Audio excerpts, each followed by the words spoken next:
1.5%의 놀라운 대출입니다. 할 수 있는 걸 찾아야 되는데 GTX가 개통이 드디어 되는데 파급 효과는 어떨지 매우 궁금합니다.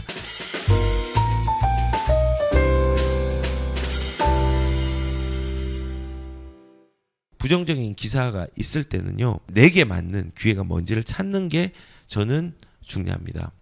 비난보다는 내 상황의 적용점을 찾자라고 했는데요. 저번 주에 그런 게 나왔죠. 주택드림 청약통장에 가입한 사람이 이제 대출에 대한 부분들, 대출에 대한 요건들이 굉장히 좋다고 합니다.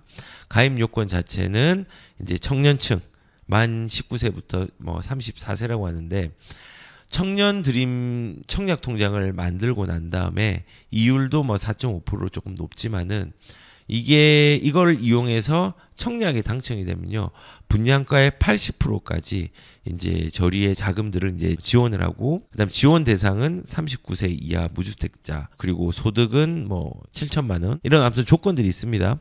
그리고 대상은 6억 이하, 분양가 6억 이하, 그다음에 전용 8호 9평이죠. 대출 조건은 최저 2.2%, 그리고 만기 최대 40년인데 우대 금리를 하면요 1.5%의 금리를 이용할 수 있는 놀라운 대출입니다. 물론 정부 입장에서는 총선에 대한 부분도 부분이고, 더불어서 타겟팅을 하는 거고, 인구 감소라든지 이런 사회적 문제를 동시에 해결하기 위해서 이렇게 이제 청년 드림 대출이라는 부분들을 만들어서 이제 출시를 하겠다라고 했겠죠.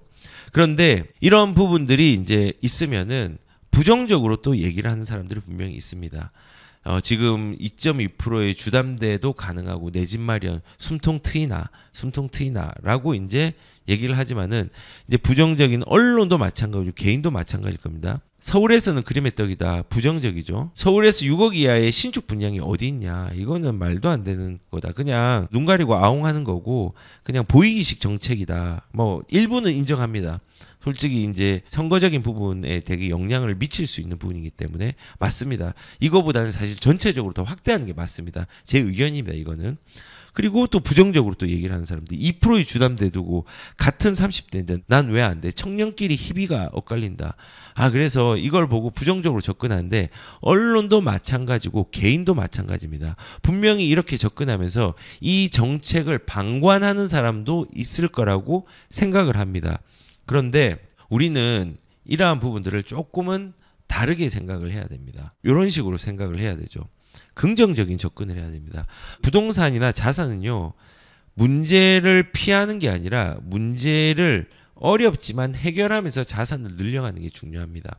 예를 들어서 할 수 없는 것보다 할 수 있는 걸 찾아야 되는데, 이렇게 부정적으로 그림의 떡이다, 신축 분양이 어딨냐, 난 포기, 난 서울에 집 들어가 있는데 안 살래, 뭐 난 30대인데 왜 안 돼, 나 왜 차별하는 거야 라고 비난하는 게 아니라 인천 경기 일부에 사용 가능해요. 예를 들어서 이거는 시점은 좀 다르지만은 이번 12월 달에 이거는 사용은 할 수는 없습니다. 그냥 예를 든 겁니다. 매교역의 펠루시드라는 이제 아파트가 이제 분양을 할 겁니다. 근데 20평대는 5억이거든요. 9평 이하거든요. 그러면 소득이 맞고 한다고 하면은 이런 부분을 접근을 해도 수익이 날 수 있는 부분이 있다고 생각하거든요. 그리고 서울에 6억 이하가 어디 있어? 서울에 없죠. 서울에 없죠. 뭐 도시형 생활주택이나 이런 거나 있겠지만 사실상 청약 통장을 쓸 수 있는 데서는 없다고 보시면 맞습니다. 초소형 말고는요. 그러면은 우리가 서울만 바라볼 거냐? 긍정적으로 생각해야죠. 20대가 30대 초반이 서울에 진입할 수 있는 돈이, 당장의 돈이 있을까요? 그게 만약에 없다고 하면요, 여기에 들어가기 이전에 경기도라든지 인천의 일부 지역들의 좋은 입지를 분석을 해서 그거를 주거의 진검사다리로 활용하면 되잖아요. 그런 식으로 접근하는 게 긍정적 접근입니다. 그리고 주담대 이거 나 안 돼 라고 청년끼리 희비를 하는 게 아니라, 이 대출 말고 이 지금 말했던 그 청년 주택 드림 통장이라든지 이거를 활용 못 한다면 정책 모기지론도 아직까지 활용할 수 있는 게 많이 있잖아요. 2%대로 이렇게 그냥 다양한 기회들을, 내가 안 되는 것과 되는 것들을 구분해 가지고 할 수 있는 거, 할 수 없는 거를 구분해서 기회를 찾아보는 게 중요하다고 생각을 합니다. 저는 개인적인 의견으로는 약간의 부정적인 것은, 이게 무주택 청년들한테 뭐 유리할 수 있지만요, 저는 대출에 대한 부분을 특정 계층을 타겟 타겟팅을 해가지고 대출을 해주는 것보다는요, 그냥 자유롭게 모든 부분들을 대출을 할 수 있는, 물론 여기에 대해서 너무 과하게 대출하는 부분, 뭐 LTV를 100% 한다든지 뭐 이렇게 하면 안 되겠죠. 그래도 어느 적정선 내에서 DSR이라도 풀거나 DTI에 대한 부분과 DSR에 대한 부분들, 요 부분만 조금은 조정을 해주고 더 자유롭게 할 수 있게 해준다고 하면은 사실상 대출로서는 이런 타겟팅보다는 훨씬 유리한 거래량이 나오고 시장의 안정성들도 확보할 수 있다고 저는 생각을 합니다. 그리고 다주택자들도 어느 정도 대출을 좀 할 수 있도록 해줘야 됩니다. 다주택자들이 돈이 그렇게 많은 사람들이 없습니다. 오히려 현금 흐름이 부족한 사람들이 많이 있습니다. 그래서 대출이 필요하죠, 사실은. 그리고 그 대출에 대한 부분들의 책임들은 스스로 져야 되는 거예요. 근데 스스로 지기 위해서는요, 대출을 내가 어떻게 운영할지에 대한 관리 능력도 자가 점검들을 반드시 하는 게 필요하다는 생각이 듭니다. 그래서 이런 식으로 할 수 있는 거가 할 수 없는 것들을 찾아보는 게 필요합니다. 그래서 지금 시장에 적체되고 있는 매물들이 있고 시장에서 수요층들이 누적이 되고 매매가 돼야 되는, 정상적으로 돼야 되는 게 안 된다고 하면요, 이 시점에 이 시장이 어려울 때 내게 맞는 반전의 기회가 뭔지를 잘 확인하는 게 저는 중요하다고 생각을 합니다.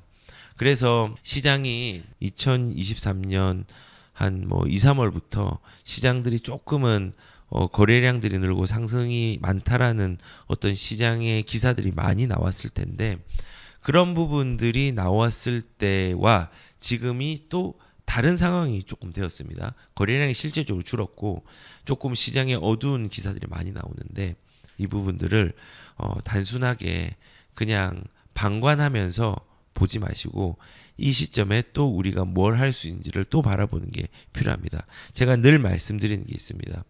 상승을 하든 하락을 하든 우리는 그 안에서 기회가 있는, 그 기회를 엿볼 수 있는 능숙한 기술자가 되어야 됩니다. 보통 사람들은 하락을 하면은 손해를 보고 상승을 하면은 이익을 본다고 생각하는데, 하락을 할 때 이익을 보는 사람이 있고요, 상승을 할 때 손해를 보는 사람도 있습니다.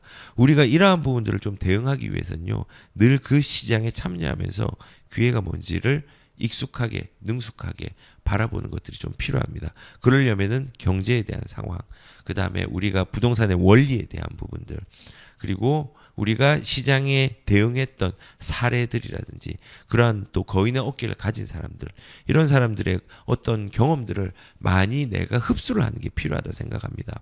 그리고 특히 제가 초두에 말씀을 드린 것처럼 20대들이 저는 부동산에 관심을 많이 가졌으면 좋겠습니다.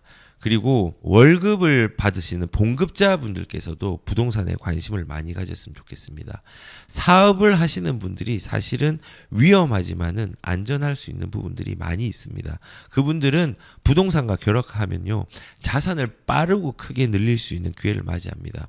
그래서 사회초년생, 젊으신 분들 부동산 관심 많이 가십시오.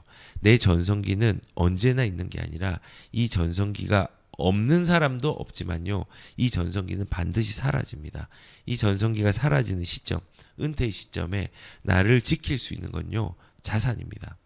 그 자산이 있어야지 나를 지킬 수 있는 현금 흐름도 만들 수 있습니다.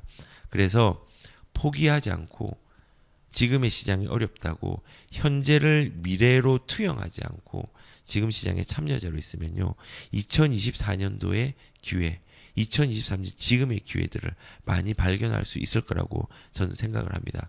그래서 시장이 좀 흔들림이 좀 있을 거거든요. 거기에 대해서 너무 두려워하지 말고 잘 가셨으면 좋겠습니다.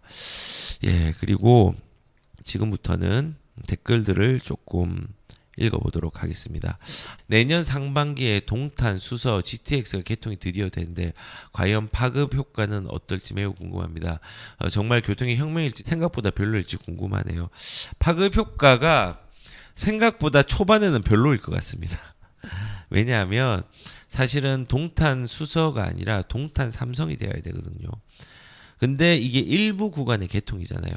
GTX가 왜 사람들의 관심을 끌 수 있었냐면요, 삼성역과의 연결성 때문에 그렇습니다. 그래서 아마도 일부 구간이라서 약간의 불편함을 감수하는 부분이 생기는 거잖아요. 그래서 교통의 혁명의 완성은 사실은 삼성역이 완전 개통이 되었을 때 GTX A 노선이 파급 효과가 분명히 있을 거라고 생각을 하는데, 동탄 수선은요 조금 편해지긴 하겠지만은 그래도 그 파급 효과는요 생각보다는 아주 크지는 않을 거라는 생각이 좀 들어요. 근데 뭐 물론 영향은 있겠죠. 그래서 우선은 GTX가 이제 사실은 핵심이 그거든요. 일자리의 연결을 서울뿐만 아니라 광역 지자체들, 이제 뭐 인천이라든지 경기도 광역도시급이죠. 그 광역도시급에서 흡수를 얼마나 빨리 일자리로 할 수 있게 하느냐에 대한 부분이 포인트였습니다. 다만 이제 위쪽에 수서 동탄 같은 경우에서 조금의 수혜를 누릴 수 있는 건 판교랑 연결되는 부분들의 파급은 조금 있을 수 있겠네요. 그런데 이게 온전한 파급 효과가 혁명처럼 되려고 하면은 삼성과 연결돼야 됩니다. 그리고 저도 이제 강남에 있으니까 이 강남 쪽에서 이제 삼성역을 지나가 보면요, 공사가 한창입니다. 근데 이제 뭐 지금은 이제 지하화에 대한 부분들, 이제 한전 부지에 대한 부분들이 열심히 이제 운영이 되고 있고, GTX도 이게 이제 빨리 돼서 개통이 된다고 하면은 아마 이제 삼성이 가장 이제 중심지가 되지 않을까. 주거지로서는 압구정이지만요, 입지적인 그리고 일자리로서는 가장 큰 중심지가 되지 않을까라는 이제 생각을 가져봅니다. 그리고 생각보다는 별로이지는 않을 건데 파급 효과가 혁명 수준은 아직까지는 아닐 거라는 생각이 듭니다. 민족의 영웅 안중근께서 GTX 개통은 서울을 더 가깝게 만드는 효과로 인해서 경기도 지역의 상권을 죽여 자생력을 잃게 하고 집값도 기대만큼 오르지는 않을 듯합니다. 일본 등의 외국의 사례를 비추어 말씀을 드립니다. 라고 얘기를 해주셨는데요. 뭐 일단은 GTX의 개통은 저는 파급력은 완전 개통에서 조금은 있을 수 있다고 생각을 합니다. 근데 이제 문제도 있죠. 지금 안중근님께서 말씀하신 것처럼 저는 그런 부분도 그런 부분이지만은 우선은 GTX에 대한 가격의 반영들이 굉장히 많이 됐습니다. 그 사례를 볼 수 있는 게 동탄이라고 생각합니다. 그래서 개통이 즉시되어 가지고 가격이 급등을 한다? 그렇지는 않을 거라고 저는 생각을 하고, 그리고 이제 경기도의 상권을 죽인다라고 했는데 뭐 이거는 아마 이제 저는 구체적으로 여기에 대해서는 잘 모르겠습니다. 근데 상권을 어떻게 죽일지에 대한 부분들, 혹은 이것들을 또 잘 흡수할지에 대한 부분들은 이게 개통이 된 다음에 다시 한번 생각을 해보는 것도 좋을 것 같습니다. 예를 들어서 저는 왜 이런 말씀을 드리냐면요, 동탄 같은 경우가 상권들이 이제 백화점, 롯데백화점이 엄청나게 이제 그 주변으로 크게 형성이 되었잖아요. 그리고 그 주변에 계획도시가 만들어졌잖아요. 그러면 그 계획도시 안에서의 상권들이 형성이 되어 있는 부분들이 있으니까 그 계획도시를 흡수하는 상권들은 생존을 할 수 있을 거라고 생각을 합니다. 그런데 간헐적으로 조금은 위치적으로 아쉬운 지역들, 뭐 GTX가 지나가는데 구성역 같은 경우는 플랫폼 시티가 이제 지나가고, 그 다음에 분당은 판교가 있네요. 저는 개인적으로는 그 안에서의 수요들이 조금 있어가지고 막 아주 죽이지는 않을 거라는 생각이 좀 드네요. 한번 보니까는. 그래서 일본 등의 외국 사례를 비추어 말씀드린다고 했는데 뭐 여기에 대해서는 제가 뭐 이제 어떻게 이제 상권이 죽을지 안 죽을지 구체적으로 결론을 내려서 말씀을 드리기는 좀 어려울 것 같긴 합니다. 근데 일단은 그 자체적으로 계획도시에서 GTX가 연결된 데는 그래도 조금의 생존 가능성은 좀 있지 않을까라는 좀 의견을 좀 드려봅니다.